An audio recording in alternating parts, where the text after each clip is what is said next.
Here's a close look at the Cascade Trails, and the trails do come with 3 different designs. Now they're not quite like the signature borders, meaning that they aren't just one cut up the middle, but these ones do have an AB, for example.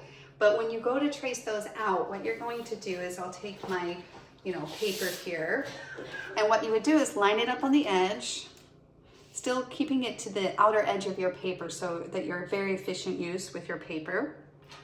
Take a pencil, and you will need to trace it on both sides of the design.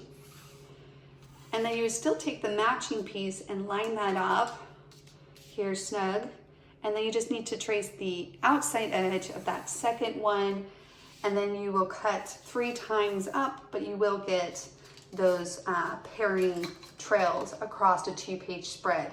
That's of course if you're doing a 2-page spread. If you're just doing a 1-pager, you would just probably trace and cut out one of them, right? Whatever you're designing your layout with using the designer templates.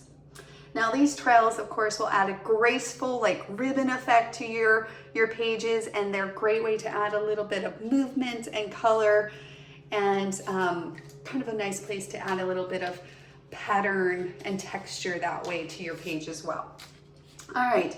Here are some fun things I love about the trails as well, is that for me, sometimes when you're designing a layout, you want to maybe bring down to the bottom a little bit of color and texture, but you don't quite want to do another border, something a little bit more solid, right? So here, for example, if you were doing something like this.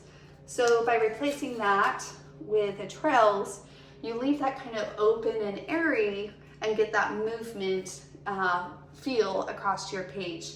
So again, depending on what pictures you're scrapbooking and things like that. Also maybe naturally where you would place a strip. If you're thinking, oh, maybe I'll add just a strip here, pull out the trails. Trails are a great way to add it.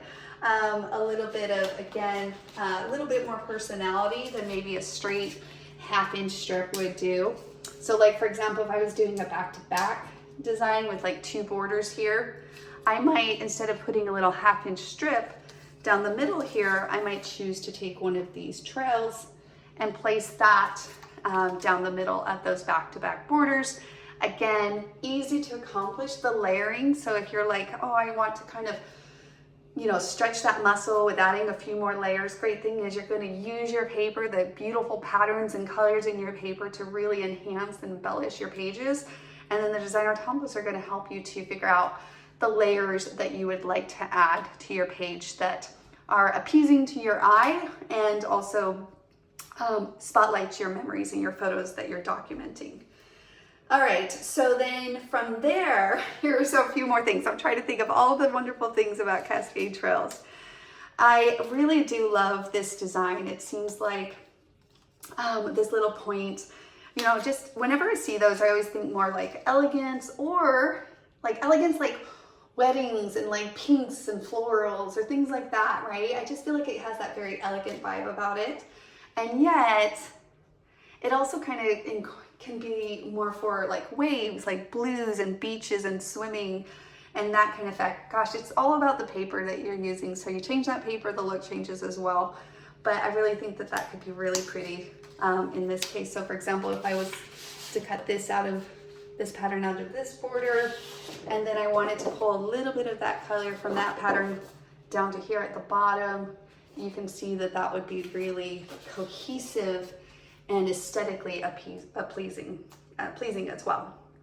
All right. Okay, one other thing about Cascade Trails that I love. So this one I use so many times. So for example, maybe I would take and pull this border down. Again, you could do a fun design on top of a border. But if you take Cascade Trails 1A and 1B, and you flip it, you can actually get this intertwining design here as well, which is kind of just a fun shape to play with. And you can, have a lot of fun with maybe how you place some things, like if you wanted a photo to kind of go inside of those. I don't know if I would do both sides, that'd be too much. But, you can do something like that.